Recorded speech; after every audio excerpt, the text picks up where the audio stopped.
Sixer में बिहार झारखंड की 6 खबरें दिखाएंगे। देश और दुनिया और जहान की भी 6 बड़ी खबरें बताएंगे। साथ ही साथ सिक्स के सिक्सर में खेल से लेकर बिजनेस की भी जानकारी देंगे और मनोरंजन से जुड़ी 6 खबरें आपको बताएंगे। तो चलिए शुरू करते हैं।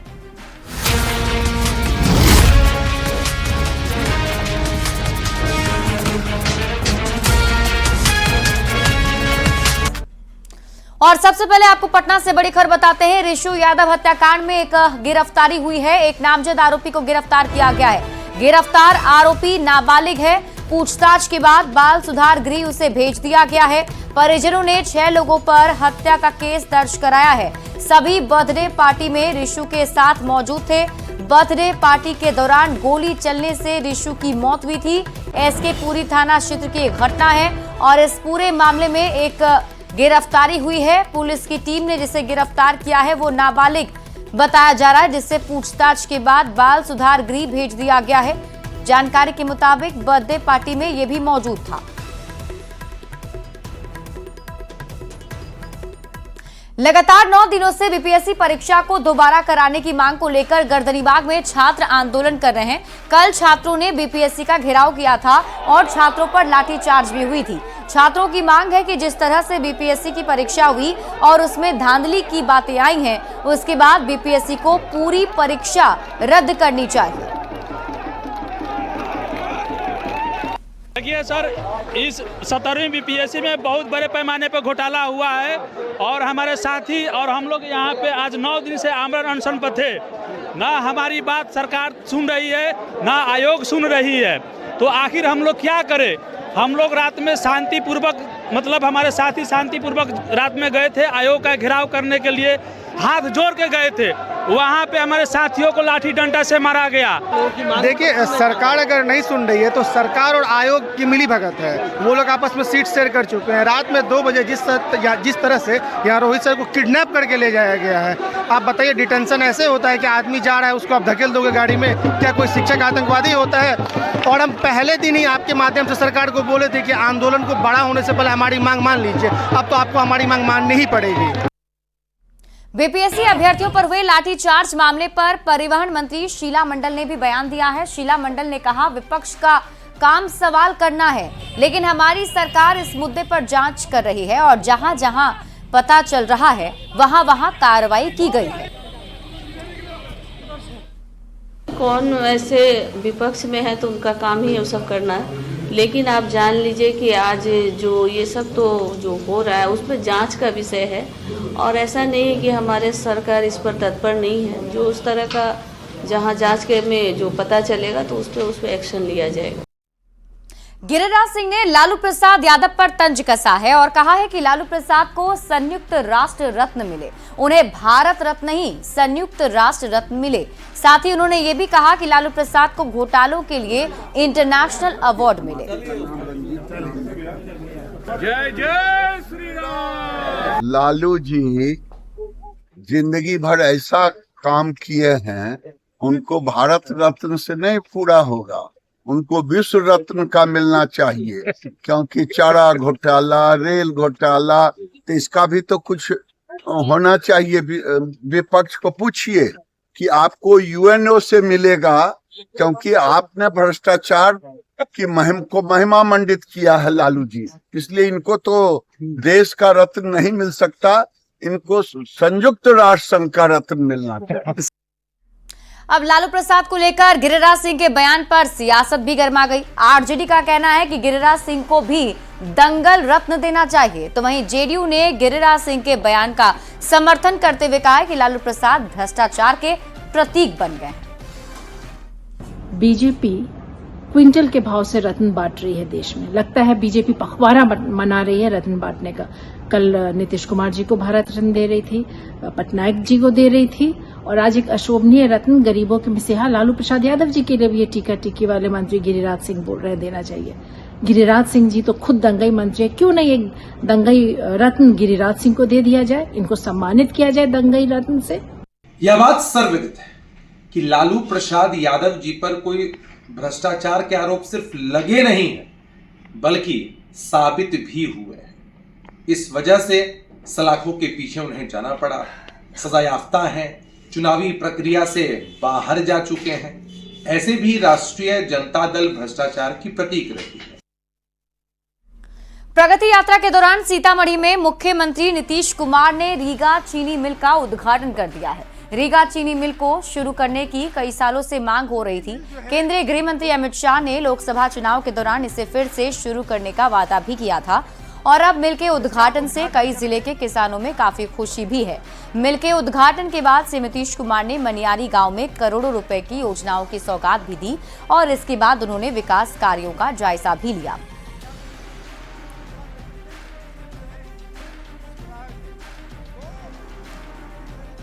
सीतामढ़ी में प्रगति यात्रा के दौरान नीतीश कुमार ने करोड़ों की सौगात दी है और इस दौरान नीतीश कुमार ने हवाई सर्वेक्षण भी किया और बेलसन प्रखंड के मधकौल टूटान स्थल का निरीक्षण भी किया।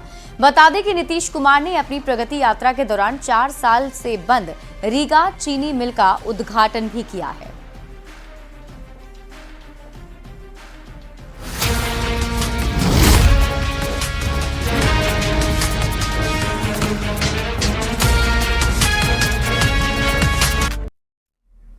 और अब बात लॉ एंड ऑर्डर की करेंगे। खबर सासाराम से आपको बताते हैं। सासाराम अनुमंडल क्षेत्र में पुरानी रंजिश की वजह से ताबड़तोड़ फायरिंग की गई है। मामला नगर थाना क्षेत्र के मोची टोला का है। बताया जा रहा है कि दिन दहाड़े लगभग 10 राउंड फायरिंग की गई, जिससे इलाके में दहशत का माहौल बन गया। सूचना पर नगर थाना पुलिस मौके पर पहुंची और छानबीन शुरू कर दी गई है। जानकारी के मुताबिक मोहम्मद अजीम राइन के परिवार का कुछ लोगों से विवाद चल रहा है। 2 साल पहले भी इस मामले में एक व्यक्ति की हत्या हो गई थी, जिसको लेकर केस भी चल रहा है और अब इसी केस के चलते फायरिंग की गई है। पीड़ित पक्ष का कहना है कि उन पर केस वापस लेने का दबाव बनाया जा रहा है। हालांकि गनीमत ये रही कि फायरिंग में कोई हताहत नहीं हुआ है। पहले से मेरे भाई का 1.5 साल पहले मर्डर हुआ था, हत्या हुआ था, उसमें केस सुलह करने की बात कर रहा है लोग। अच्छा, कौन लोग हैं वो लोग? बबलू है, डब्लू है और समीर है और पिंटू है। कितने राउंड फायरिंग हुई है? करीब 10 राउंड फायरिंग हुई है। और अगली खबर आपको बेतिया से बताते हैं, जहां अवैध संबंध का विरोध करने से नाराज पति ने दोस्तों के साथ मिलकर पत्नी की गला दबाकर हत्या कर दी। पति का दोस्त और मृतक का देवर शव को कार में रखकर गंडक नदी में फेंकने जा रहे थे। इसी दौरान बैरिया पुलिस बथना पुल के पास तीनों को गिरफ्तार कर चुकी है। मृतका की पहचान मुसहरी टोला निवासी सुनील दास की पत्नी उर्मिला देवी के रूप में की गई। मामले में मृतका के पिता ने मामला दर्ज करवाया है। बताया जा रहा है कि उर्मिला देवी की शादी 14-15 साल पहले सुनील दास से हुई थी। उसके 3 बच्चे भी हैं। कि तारा बेटी के हत्या हो गई बा, तो हम भागल ऐनी ह थाना में, तो लाश मिलल ह। लाश पोस्टमार्टम में आयल बा, ओमे के 3 आदमी पकड़ाइल बा, ओकर देवर आ 2 आदमी उनकर दोस्त। अभी लाश पकड़ाइल बा बैरिया थाना। बड़ी खबर आपको गुमला से बताते हैं, जहां कोराम्बी गांव में दिल दहला देने वाली घटना सामने आई है। जलती चिता में बुजुर्ग व्यक्ति को जिंदा जलाने का मामला सामने आया है। जानकारी के मुताबिक मंगरी उरांव नाम की बुजुर्ग महिला की कुएं में डूबने से मौत हो गई थी। शव को परिजन अंतिम संस्कार के लिए ले गए थे, जहां मृतक महिला के भाई सहित कई लोगों ने बुजुर्ग बुधेश्वर उरांव को जलती चिता में झोंक दिया, जिससे उनकी दर्दनाक मौत हो गई। सूचना पर पहुंची पुलिस फॉरेंसिक टीम की मदद से छानबीन में जुटी हुई है। मृतक पहले ओझा गुणी का काम करता था। ऐसे में लोग दबी जुबान से डायन बिसाही के शक में हत्या की आशंका जता रहे हैं।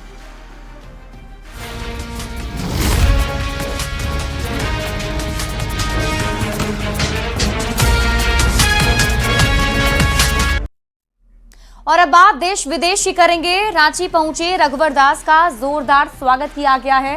न्यूज 18 से खास बातचीत में रघुवर दास ने कहा कि पार्टी जो भी जिम्मेदारी देगी उसे वो पूरा करेंगे और इस दौरान उन्होंने ये भी कहा कि ये दिल मांगे मूड। रांची से ध्रुवा आवास तक लगातार कार्यकर्ताओं की भीड़ उमड़ी है रघुवर दास जी से मिलने के लिए। सर, बधाइयों का सिलसिला जारी है। लोग ये जानने के लिए दिल धड़क रहे हैं कि एक्टिव पॉलिटिक्स में जो एंट्री है आपकी, दिल्ली से होगी या झारखंड से? देखिए, दिल्ली से होगी चाहे झारखंड से होगी कि रांची से होगी, ये भूमिका तय करेगी हमारी राष्ट्रीय पार्टी। और मैं भी कार्यकर्ता हूँ, इसलिए कार्यकर्ता का धड़कन मैं हूँ। कार्यकर्ता मेरी पूंजी है, कार्यकर्ता के बल पर ही मैं यहाँ तक आया हूँ। तो उन कार्यकर्ताओं को क्या कहेंगे सर जो ये कह रहे हैं कि संगठन जो है आप में मजबूत करने की क्षमता है, उनको कैसे नाराज कर पाएंगे आप? नहीं, देखिए, मैं शुरू से संगठन में हूँ। मेरी शुरुआत बूथ अध्यक्ष 1980 में, फिर मंडल अध्यक्ष, फिर जिला का महामंत्री, जिला का उपाध्यक्ष, फिर जन प्रतिनिधि, दो बार प्रदेश अध्यक्ष, 2 बार राष्ट्रीय उपाध्यक्ष, फिर सरकार का दायित्व मुख्यमंत्री के रूप में संवैधानिक पद 14 महीना करीब, राज्यपाल की भूमिका में भी। तो भारतीय जनता पार्टी जो वहाँ तक आज पहुँची है, दुनिया की सबसे बड़ी पार्टी, तो संघर्ष के बल पर, तो संघर्ष हमारा जारी रहेगा जनता के हित के लिए। उड़ीसा की नगरी से झारखंड नगरी तक सर, क्या मन दिल क्या कहता है, कहाँ जो जिम्मेदारी मिले पार्टी से, आपका अपना दिल क्या कहता है? आपका अपना दिल क्या कहता है? दिल मांगे मोर। तो बता रहे हैं दिल मांगे मोर, मतलब कि साफ कर रहे हैं कार्यकर्ताओं की जो भावनाएं हैं उन्हीं भावनाओं के साथ चलेंगे, लेकिन पार्टी जो जिम्मेदारी देगी उससे जरूर निर्वहन करेंगे। कैमरामैन संजीत तिवारी के साथ संजय कुमार सिन्हा, न्यूज 18 रांची। संभल के कोट पूर्वी इलाके में एक कूप सामने आया है जिसकी खुदाई की जा रही है और ये कूप जामा मस्जिद से 150 मीटर की दूरी पर है। आपको बता दें कि संभल के कोट पूर्वी इलाके में एक नया कूप मिला है जिसे मृत्युंजय कूप के नाम से लोगों ने कई साल पुराना कूप होने का दावा किया है। हिंदू बहुल इलाके में जमीन है, लेकिन जब यहाँ का मुस्लिम हावी हो गया तो उसने इस जमीन को भी, खाली जमीन थी, वक्फ बोर्ड की जगह बताना शुरू कर दिया कि ये जगह हमारी है। हाँ, जबकि ये सारा हिंदू बहुल इलाका है, यहाँ कोई मुस्लिम घर नहीं है। आसपास भी 1-1 किलोमीटर के एरिया में, बस आगे जाके ये हरिहर मंदिर से दूसरी तरफ जाके वहाँ मुस्लिम इलाका है। लेकिन हमारे बच्चे भी ये सवाल पूछते हैं कि हिंदू मोहल्ले के अंदर ये वक्फ बोर्ड की प्रॉपर्टी कहाँ से पैदा हो गई? ये हम तो ऐसे ही देख रहे हैं इसको। हाँ, बचपन से ही देख रहे हैं ऐसे। बचपन से आप लोगों ने कभी यहाँ पर कोशिश की, कभी देखा?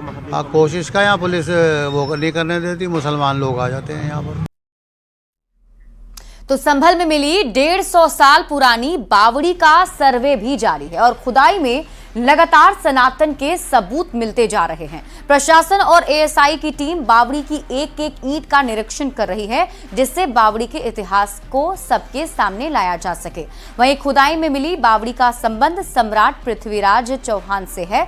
बताया जा रहा है कि पृथ्वीराज चौहान ने इस बावड़ी को बनवाया था और ये कई मंजिला है।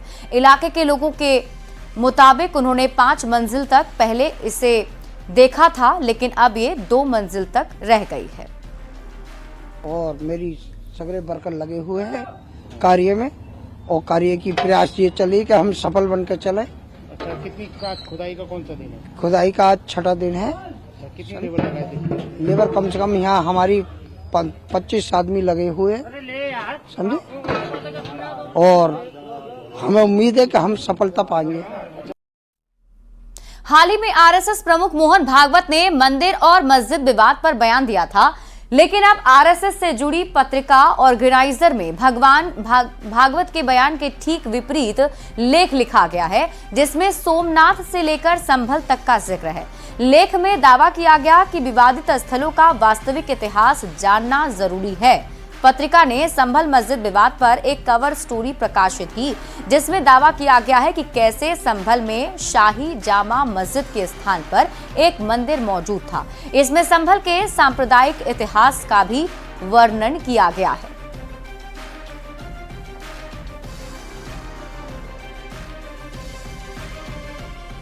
आरएसएस प्रमुख मोहन भागवत के मंदिर मस्जिद विवाद पर दिए बयान पर घमासान खत्म होने का नाम नहीं ले रहा है। सियासी बयानबाजी के बीच कई संतों ने भी उनके बयान का समर्थन नहीं किया है। इसी बीच जगत गुरु रामभद्राचार्य ने बयान को मोहन भागवत का निजी बयान बताया और कहा कि वो हिंदू धर्म के प्रमुख नहीं हैं। संघ प्रमुख मोहन भागवत ने 19 दिसंबर को मंदिर मस्जिद विवाद के उभरने पर चिंता जाहिर की थी और कहा था कि हर मस्जिद के नीचे मंदिर नहीं खोज सकते।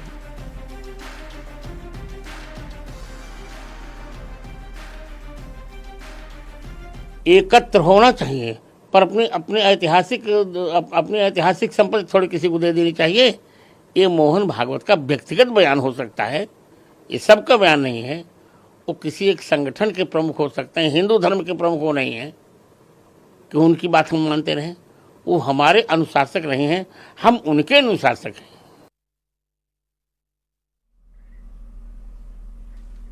हालांकि ये पहली बार नहीं है जब मोहन भागवत ने इस तरह का बयान दिया है। हाल ही में उन्होंने कहा था कि धर्म के आधा ज्ञान के चलते अधर्म होता है। म्हणून हा धर्म समजवावा लागतो आणि समजवणं फार कठीण गोष्ट आहे. मनुष्य समजत नाही. मी खूप ज्ञानी मनुष्य असेल तर त्याला त म्हटल्यावर ताकभात लगेच लक्षात येतो. फार अज्ञानी माणूस असेल तर सांगणारा ज्ञानी आहे त्याला माहीत असतं म्हणून त्याचं तो लगेच ऐकतो. धर्म हा समजावा लागतो. तो नीट नाही समजला तर त्या धर्माच्या अर्धवट ज्ञानाने अधर्म होतो. जगामध्ये धर्माच्या नावाखाली जितके अत्याचार झाले आहेत ते या चुकीच्या समजुतीमुळे झाले आहेत. आणि म्हणून तो धर्म समजवायचं काम करणारे संप्रदाय असावे लागतात. नुसते पंथ असून चालत नाही. मोहन भागवत के बयान पर अखिलेश यादव और सीएम योगी ने क्या कुछ कहा है, अब आपको ये दिखाते हैं। मुझे उसमें कुछ नहीं कहना, मैंने पहले भी कहा है। अगर उनको लगता है, क्योंकि वो विचारधारा भारतीय जनता पार्टी की अंडरग्राउंड विचारधारा है, भारतीय जनता पार्टी के लिए वो विचारधारा अंडरग्राउंड काम करती है, सुरंग खोद करके काम करती है। तो वो जो आज बात कही जा रही है, कम से कम उन्हें भारतीय जनता पार्टी के लोगों को समझाना चाहिए। अगर वो एक फोन भी कर दें मुख्यमंत्री जी को तो कोई भी सर्वे और कोई भी ऐसा विवाद नहीं होगा। अगले जी लेकिन हर जगह राजनीतिक लाभ लेना चाहते हैं। ये तमाम स्टेटमेंट इसलिए आ रहे हैं कि वो राजनीतिक लाभ लेना चाहते हैं। कि अगर विश्व मानवता को बचाना है तो उसका एक ही मार्ग है, वह है सनातन धर्म का सम्मान करो। सनातन धर्म सुरक्षित है तो दुनिया में सब कोई सुरक्षित है। हजारों वर्ष पहले हमारे ऋषियों ने हमें एक ही प्रेरणा दी, अयम निज परोवेति का संदेश दिया है। अयम निज परोवेति गणना लघु चेतसाम उदार चरितानाम तो सुधेव कुटुंब। और याद करिए, दुनिया के अंदर अकेले सनातन धर्म है जिसने दुनिया की हर जाति, हर मत, हर मजहब, हर संप्रदाय के लोगों को उसकी विपत्ति के समय शरण दे करके संरक्षण दिया है, उसे फलने फूलने का एक अवसर दिया है। दिल्ली में प्रधानमंत्री नरेंद्र मोदी ने वीर बाल दिवस पर आयोजित कार्यक्रम में हिस्सा लिया और सुपोषित ग्राम पंचायत अभियान की शुरुआत भी की। इस राष्ट्रव्यापी उत्सव में बच्चों को पुरस्कार देकर सम्मानित किया जाता है। प्रधानमंत्री ने पुरस्कार जीतने वाले सभी बच्चों को शुभकामनाएं दी और उनके उज्जवल भविष्य की कामना भी की। वीर बाल दिवस गुरु गोविंद सिंह के 2 बेटों की शहादत की याद में मनाया जाता है। इस मौके पर पीएम ने शहीद जोरावर सिंह और फतेह सिंह को भी नमन किया।